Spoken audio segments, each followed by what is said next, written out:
Can head coach Stephanie White take Caitlin Clark Fever to next level? The Indiana Fever began the Caitlin Clark era in 2024 and took the WNBA world by storm. The year of 2025 could be when the Fever really make a mark as one of the best teams in the Eastern Conference. That's a possibility with the addition of new Fever head coach Stephanie White, who bolted out of an aging Connecticut Sun team to lead a neophyte Fever core that just ended a 7-year postseason drought. White's return to Indiana is a homecoming for the fifth-year head coach. She began her WNBA head coaching career in Indiana, 2015-16, and spent 4 of her 5 WNBA playing years, 2000-4, there as well. But will the homecoming turn into a lasting, fulfilling tenure? As expected, Clark proved to be the dynamic point guard out of Iowa we all expected. Just check the accolades. Rookie of Year, 2024 WNBA First Team, All-Star Game Starter, 2024 All-Rookie Team, 2024 Assist Champion, and 4th-place finish in MVP voting. But there is one glaring issue for Clark that White's new system must address: turnovers. The assist leader, 8.4, turned the ball over the most in 2024, averaging 5.6 per game. Her average of 5.6 is 2 more than second-place holder Alyssa Thomas and 2.6 more than third-place holders Natasha Cloud, Kalia Copper, and Derica Hamby. Clark also owns the WNBA single-season total turnover record of 223, 78 more the Thomas previous record set in 2023. Turnovers by a young player with high usage rates, her 26.2% ranks 9th in the WNBA. Can be expected. But the next step in Clark's evolution is to rack up those assist numbers at a way lower turnover rate. That's where White comes in.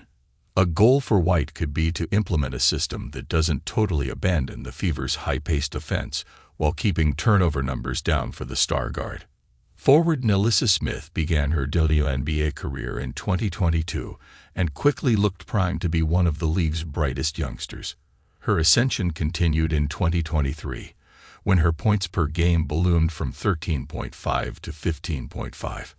But in 2024, her points per game, 10.6, and shot attempts, 8.8, hit career lows under head coach Christy Sides. Alongside Clark and Aaliyah Boston, a more involved Smith could form a big 3 in Indiana for the foreseeable future. They'll all enter the 2025 season under the age of 24 and have spent a season with each other already.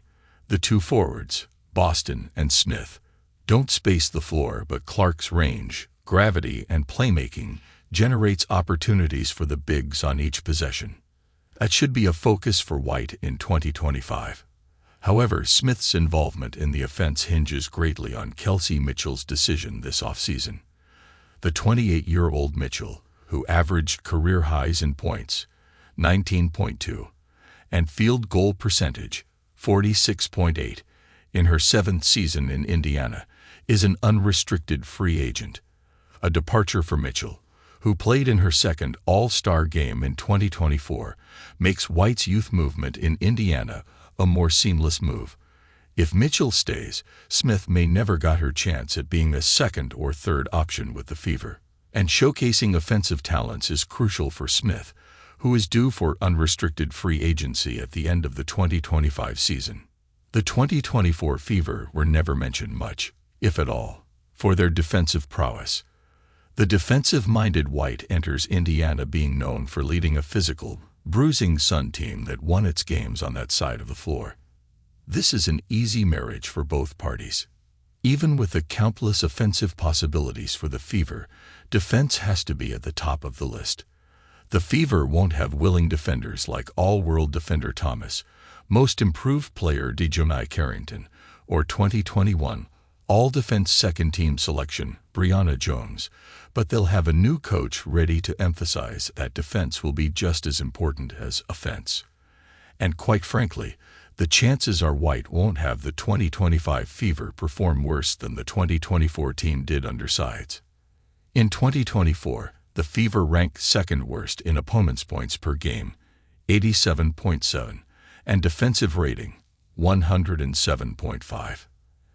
And Fever opponents enjoyed getting out on the break, just like they did, leading to a third-worst rank in fast break points allowed, 11.3. Here comes White, who led the Sun to a league-best offensive rating, 94.1, and opponents' points per game mark, 73.6. The issue, though, is Indiana lacks a point of attack defender like Carrington and Thomas, who comfortably defends 1 through 5. But the numbers suggest that a White-led team can figure out those issues on that side of the floor. We'll see how she solves those issues in 2025.